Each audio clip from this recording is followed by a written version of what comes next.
감사합니다. 오늘 말씀의 제목은 내 눈을 밝혀주소서라는 제목입니다.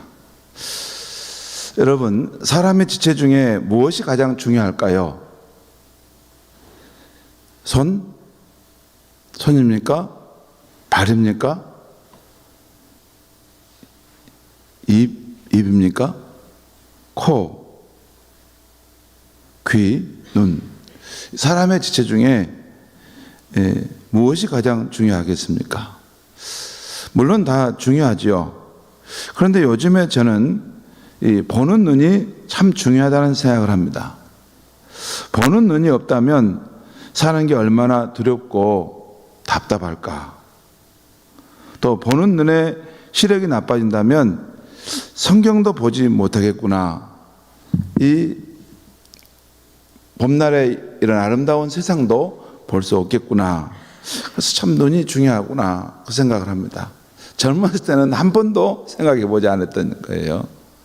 그냥 팔다리가 중요하다고 생각했는데 이제 사람이 나이 들어가면서 이렇게 상실되어 가는 것들을 이렇게 경험하면서 자꾸 이게 다 소중한 건데 이게 상실되어 갈 때 이것이 갑자기 없어지니까 너무 이게 안 좋구나. 이게 너무 귀한 것이었구나 하는 것을 깨닫습니다. 다윗은 오늘 시편 13장 3절에서 여호와 내 하나님이여 나의 눈을 밝히소서 들었건대 내가 사망의 잠을 잘까 하오며 라고 말하고 있습니다. 또 시편 119편 18절에 내 눈을 열어서 주의 율법에서 놀라운 것을 보게 하소서 이런 말씀이 나와요. 내 눈을 열어서 주의 율법에서 놀라운 것을 보게 하소서. 이 시편 말씀들은 하나님께서 우리의 눈을 밝혀주시고 열어주시는 것이 필요함을 말씀합니다. 눈이 있다고 해서 잘 보는 것이 아니고 눈이 있어도 하나님께서 우리 눈을 밝혀주시고 열어주셔야만이 봐야 할 것을 제대로 본다는 것입니다. 여러분, 우리 그 물건을 잃어버렸을 때 이 물건 어디 갔지? 어디 갔어? 차키가 어디 간 거야? 막 찾는데 자기가 손에 들고 있는 건데 그걸 모르고 막 찾으려고 있지 않습니까? 예. 그러니까 눈을 가지고 있지만 이것을 지금 자기 눈앞에 있는 것도 보지 못할 수 있다는 거예요. 그래서 하나님께서 눈을 보여주시고 또 열어주셔야만이 우리가 봐야 할 것을 보게 된다는 것이죠. 하나님께서 우리 눈을 열어주셔야만이 주의 말씀 속에서 놀라운 것을 보게 되는 것을 말씀합니다. 똑같이 하나님의 말씀을 읽고 가는데 그 말씀을 읽고 묵상해 가는데 어떤 분은 아무런 감동이 없이 지나가는데 어떤 분은 그날 아침 묵상하면서 하나님의 은혜의 감동에 휩싸여서 그 마음을 그 감동을 지체하지 못할 수가 있어요. 그러니까 똑같은 것을 보고 갔는데 누구는 그 안에 있는 것을 봤고 누구는 보지 못하고 간 것이죠. 똑같이 선포된 하나님의 말씀을 들었는데 누구는 아무런 이런 영감이 없이 밋밋하게 지나가는데 누구는 그 말씀 속에서 생명의 음성을 들을 수가 있어요. 그렇습니다.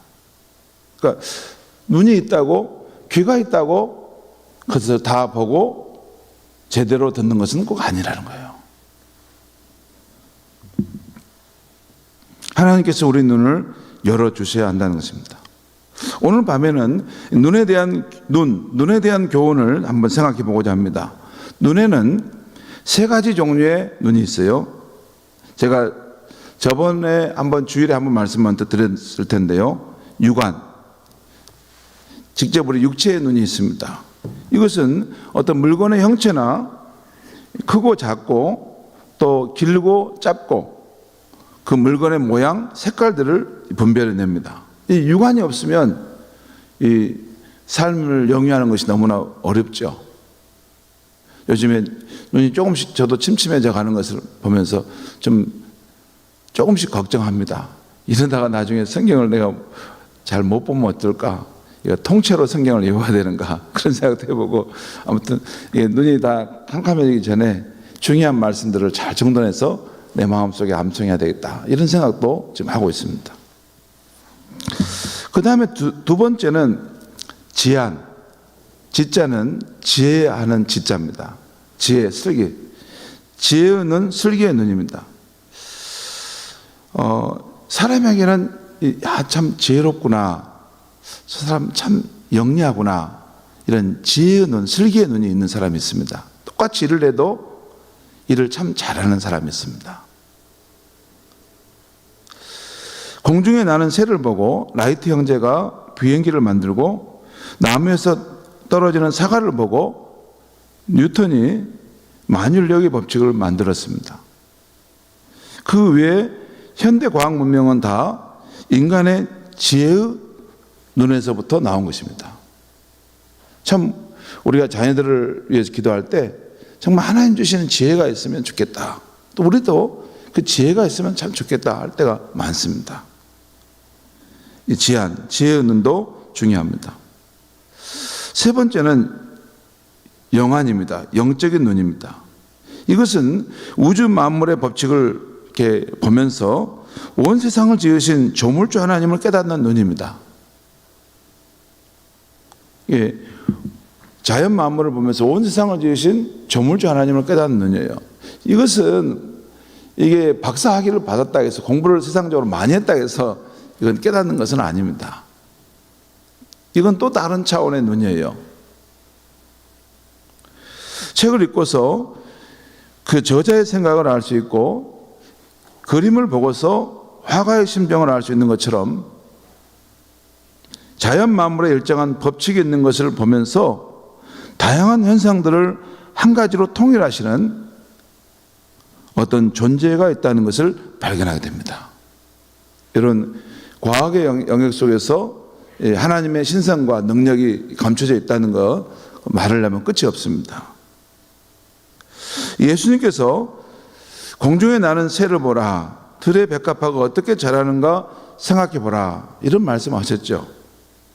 이 말씀은 이러한 생명체가 사는 것을 보면 천지의 주인이신 하나님을 알 수 있지 않느냐라는 말씀입니다.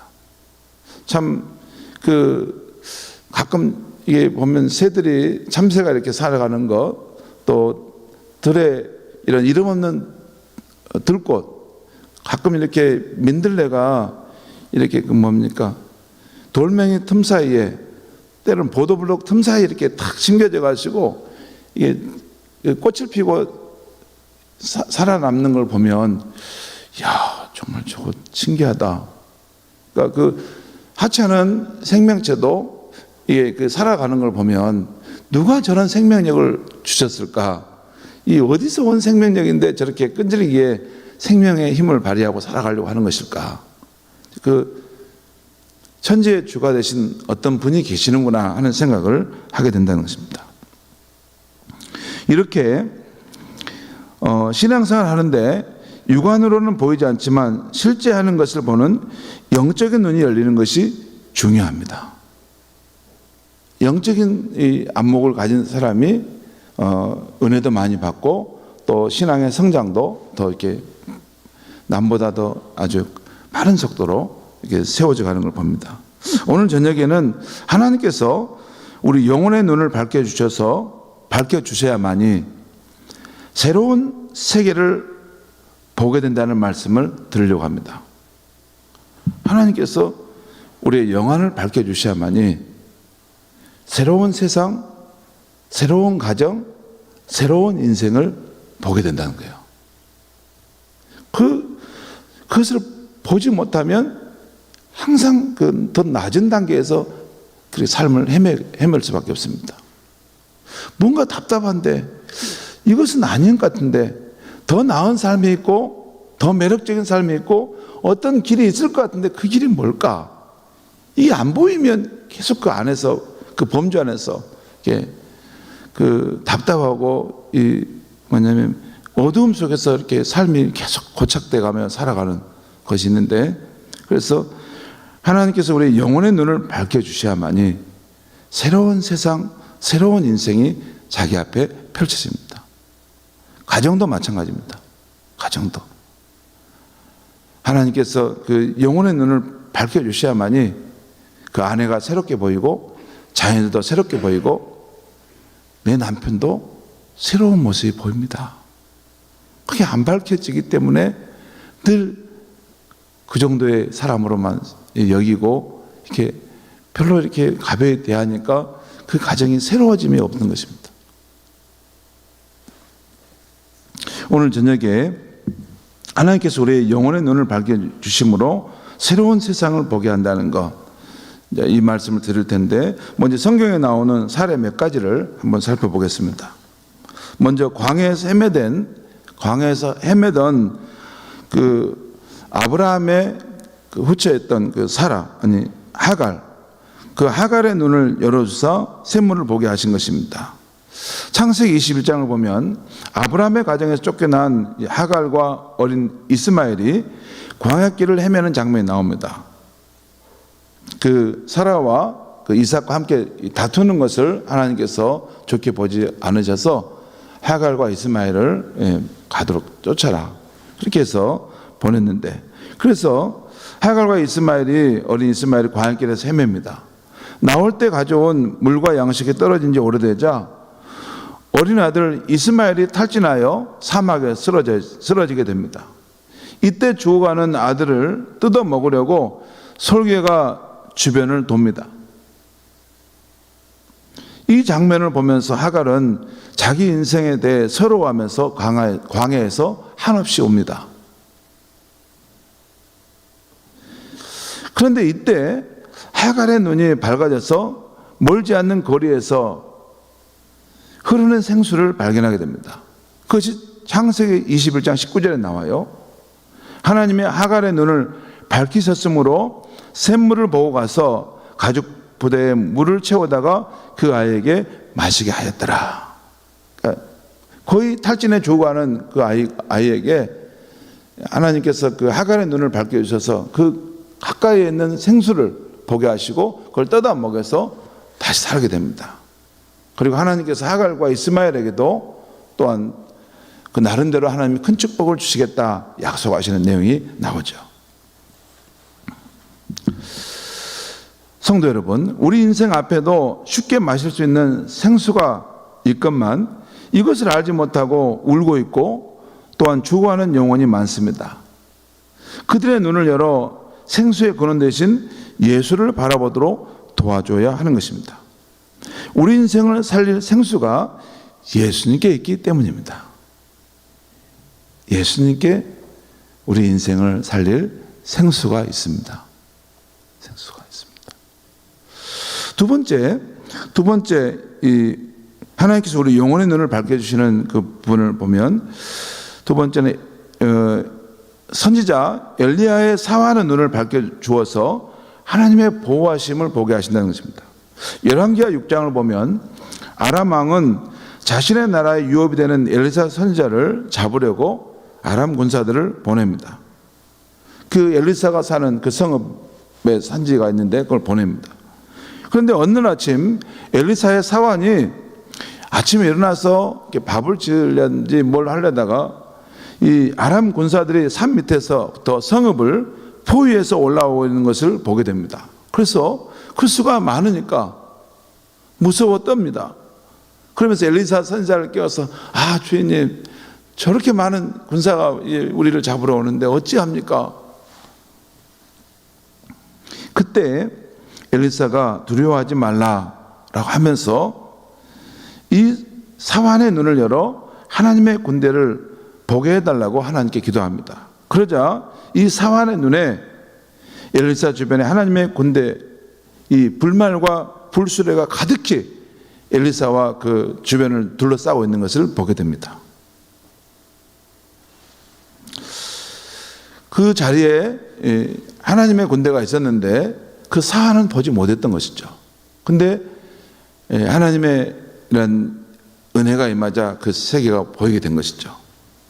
성도 여러분, 우리도 살다 보면 주변 환경이 악하고 길이 막힐 때가 있습니다. 그렇다고 절망할 것은 아닙니다. 우리가 하나님의 자녀라면 하나님의 군대가 우리를 보호하려고 둘러서 있다는 것을 여러분 믿고 또 볼 수 있어야 하는 것입니다.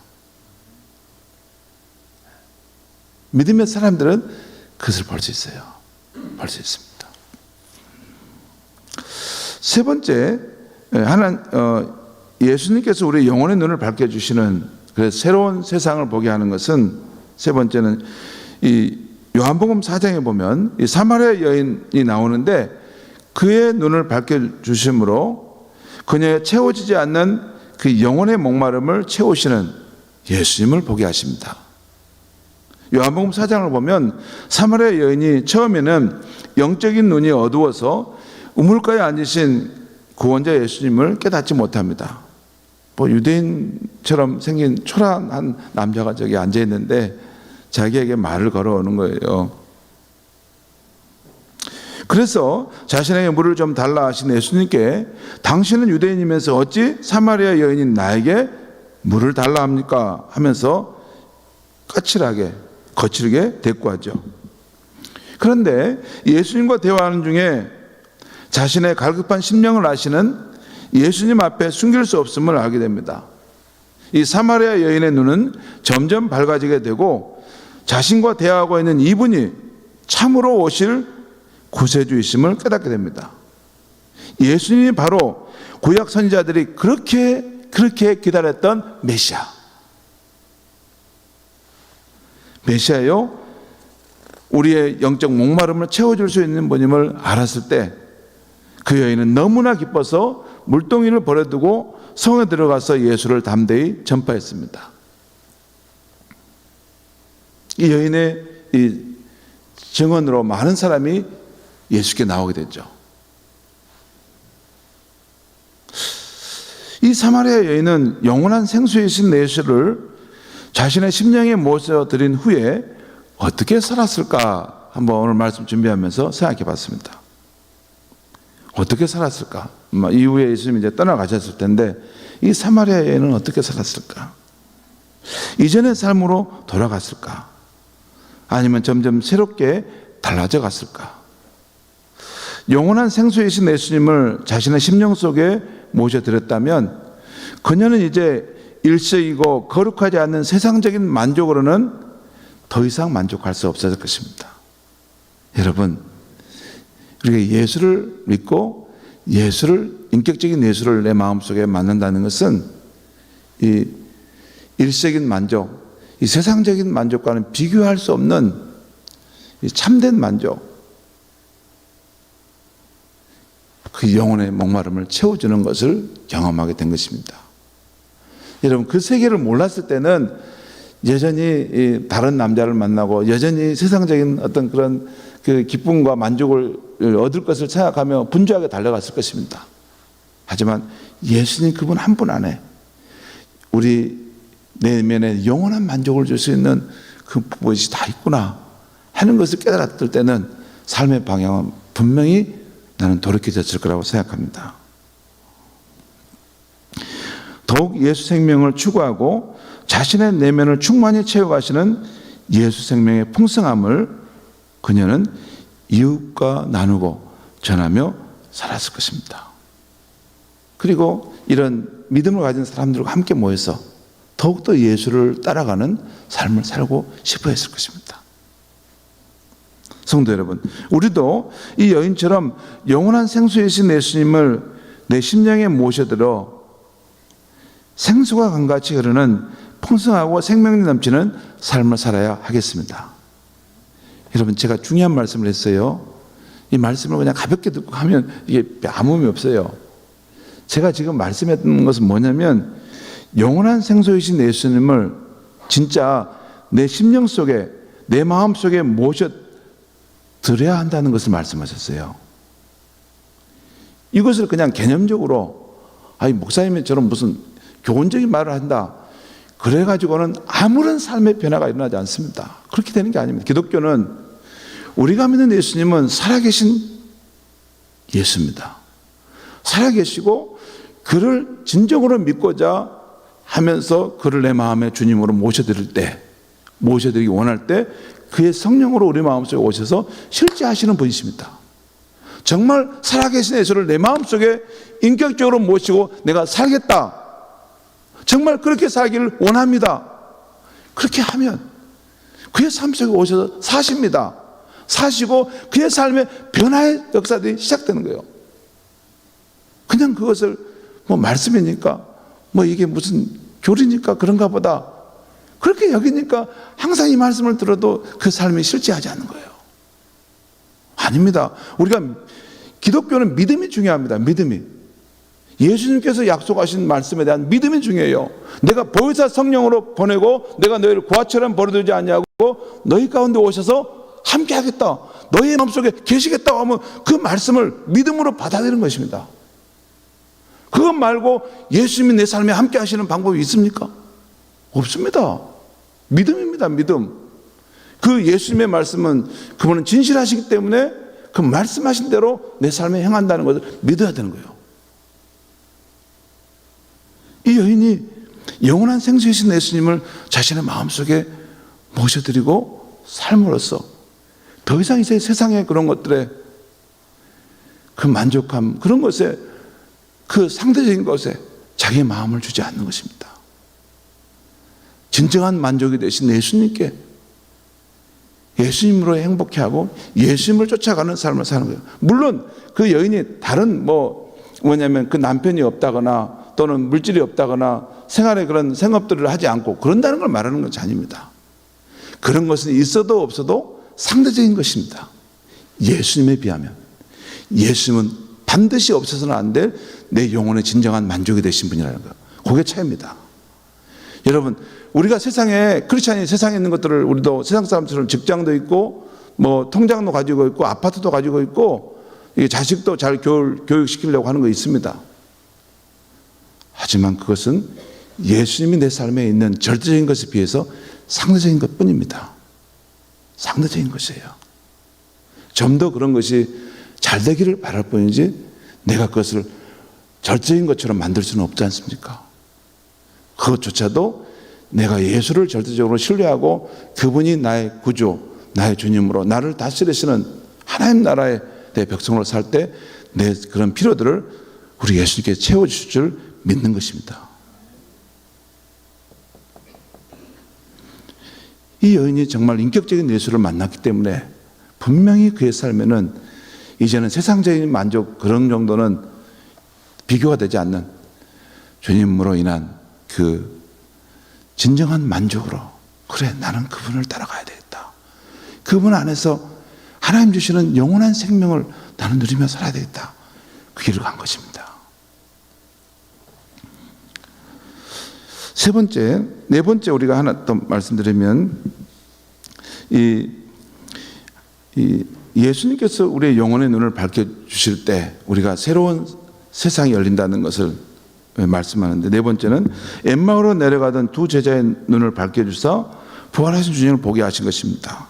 누가복음 24장을 보면 부활하신 예수님께서 두 제자에게 엠마오로 내려간 두 제자에 나타나셨지만 제자들은 눈이 가려져서 예수를 알아보지 못했습니다. 정확하게 보면 그 눈이 가려졌다. 그러니까 그 엠마오로 내려간 두 제자가 눈이 제대로 작동했어요. 그러니까 자기 가까이 오는 한 사람, 예수라는 분을 봤어요. 근데 예수님임을 알아보지 못했다는 거예요. 왜? 눈이 가려졌기 때문에. 여러분, 눈이 가려지는 거, 저는 이런 것들을 많이 봅니다. 왜 그때 그것을 눈이 가려져서 내가 그걸 보지 못했을까? 눈이 밝았으면 그 상황을 정확하게 볼 수 있었을 텐데 왜 그때 그런 어리석은 말을 하고 어리석은 행동을 했을까? 눈이 가려져서. 이 엠마오로 가는 두 제자도 눈이 가려져서 부활하신 예수님이 자기에게 왔다는 것을 몰랐다는 것입니다. 또 요한복음 20장을 보면 거기 보면 그 장사된 예수님의 무덤에 찾아간 마리아가 나왔죠. 그 마리아도 예수님의 죽음만 생각하고 슬피 울며 예수님의 시신을 찾다가 부활하신 주님이 나타났지만 알아보지 못했습니다. 그리고 예수님을 향해 당신이 동산지기입니까? 그럼 내 주님은 어디에 혹시 두었습니까? 예수님을 알아보지 못하고 동산지기라고 말했던 것입니다. 성도 여러분, 우리의 신앙이 예수님의 십자가 죽음에만 그칠 것이 아니라 거기서 더 나아가 부활하신 예수 그리스도, 내 삶 가운데 실제 하시는 그분, 내 마음 속에 살아계신 주님으로까지 나아가야 하는 것입니다.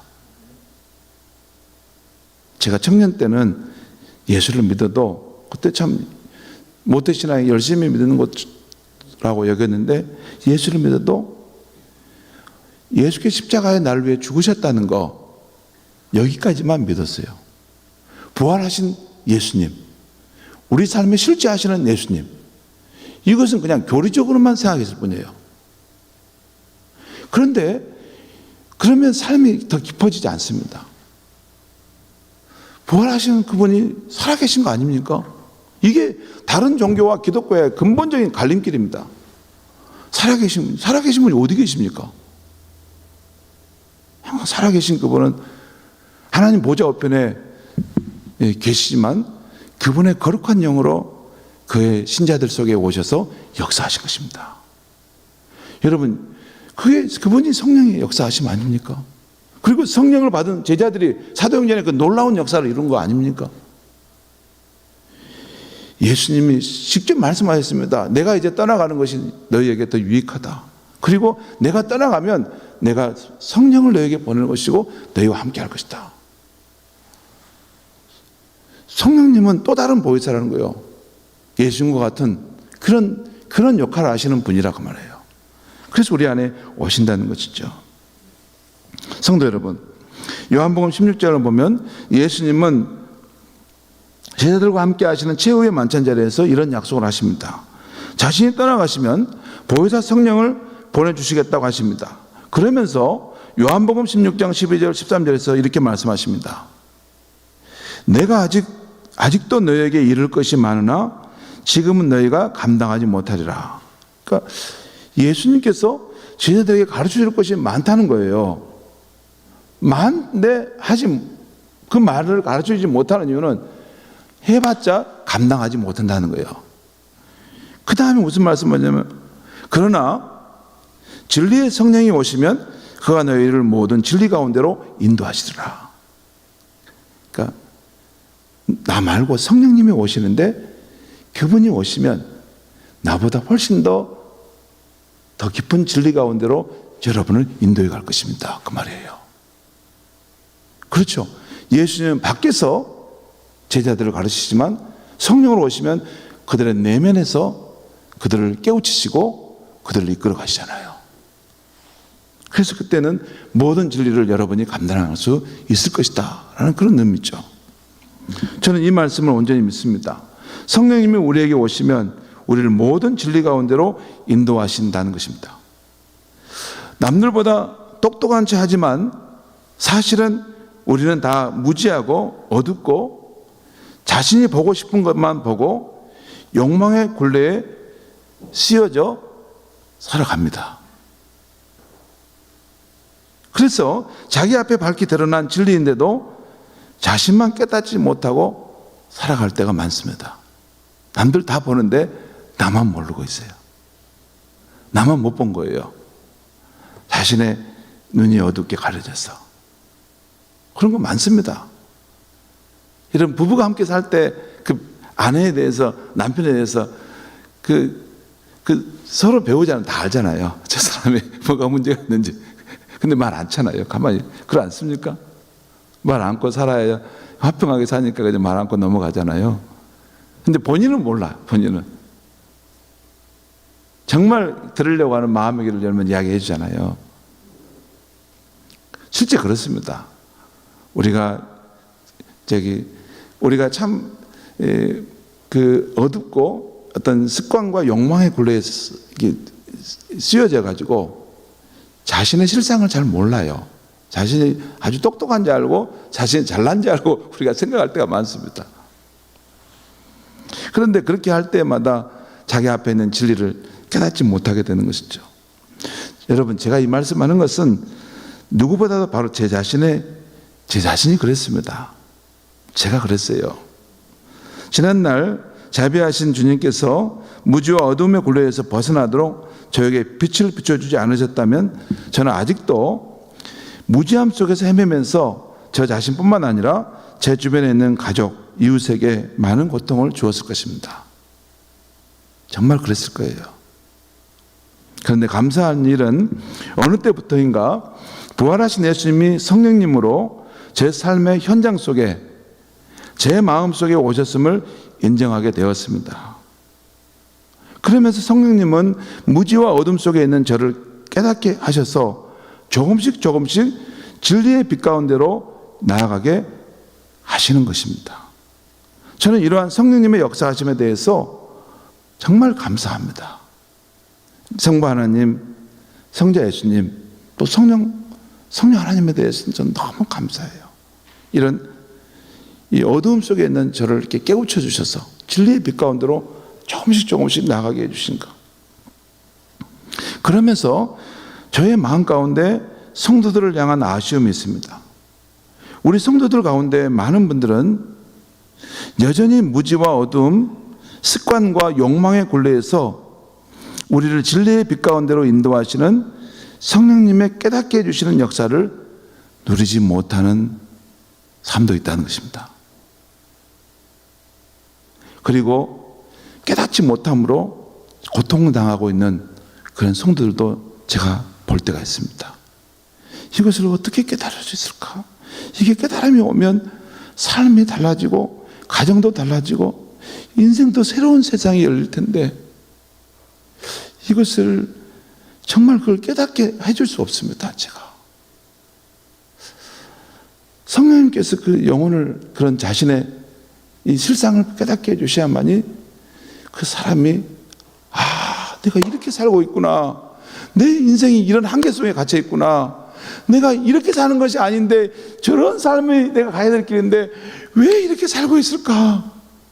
이게 깨달아지면 이게 뭔가 보여야지 여러분 그 다음에 새로운 삶이 시작되는 거 아닙니까?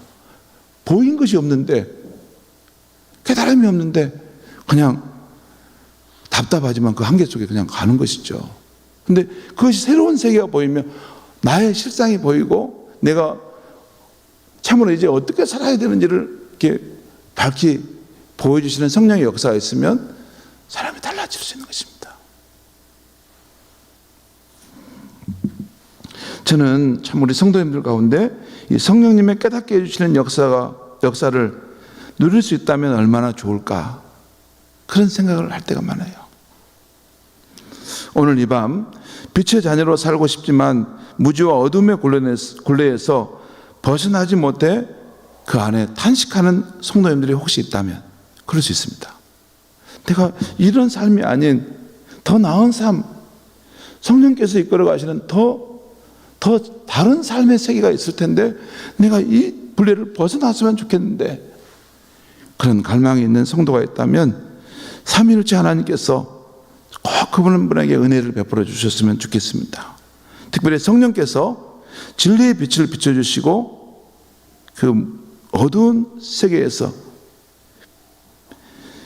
그것을 벗어날 수 있는 깨달음의 역사를 주셨으면 좋겠습니다. 어떻게 그런 성령께서 깨닫게 해주시는 역사로 나아갈 수 있을까? 제가 한 4가지만 그냥 제목 말하면, 이 하나님의 말씀은 우리의 무지한 생각을 깨우쳐주는 그런 세계가 있습니다. 우리의 눈을 밝게 해주는. 그 다음에 그 다음에 두 번째, 성령께서 우리 안에 실제 하신다는 것을 믿는 것입니다. 그리고 성령의 역사하심이 늘 내 안에 경험되도록 늘 깨어 기도하는 것입니다. 늘 깨어 기도하는 것. 그리고 하나 더 있다면, 나 혼자 가는 게 아니라 믿음의 공동체하고 함께 이런 자기 안에 일어나는 성령의 역사, 이런 활동들에 대해서 서로 나누는 신앙의 공동체가 있고 함께 이런 믿음의 공동체에서 살다 보면 이런 깨달음의 성령의 역사는 더 그의 삶에 더 확실하게, 더 실질적으로 많이 나타나게 될 줄 믿습니다. 기도하겠습니다. 하나님 아버지, 오늘 이 밤에 하나님의 성령의 역사하심, 특별히 삼위일체 하나님께서 우리의 영혼을 밝혀주시고 또 열어주실 때 우리 안에 새로운 세상이 열리고 또 새로운 가정, 새로운 삶이 있다는 것을 보게 하시니 감사합니다. 하나님 아버지, 성령님 우리 안에 이런 깨달음의 세계가 열릴 수 있도록 도와주시옵소서. 참 답답할 때가 많습니다. 우리가 어둠 속에서 무지하고 내가 지금 이렇게 살고 싶지 않은데 그 한계 안에서 벗어나지 못할 때가 있음을 봅니다. 성령님, 우리의 이 습관과 또 욕망의 굴레의 모습을 볼 수 있게 하시고 진리의 세계가 어딘지를 깨닫게 해주셔서 하나님, 부정할 것은 부정하고 새롭게 보여주시는 그 성령의 세계를 향해 인도함을 따라 나아갈 수 있는 우리 성도님들이 되게 하여 주시옵소서. 그래서 지금까지 다른 새로운 삶을 살고 새로운 가정을 이루고가며 새로운 직장과 일터를 만들어가는 그러한 새로운 피조물들이 되게 하여 주시옵소서. 예수님의 이름으로 기도하옵나이다. 아멘.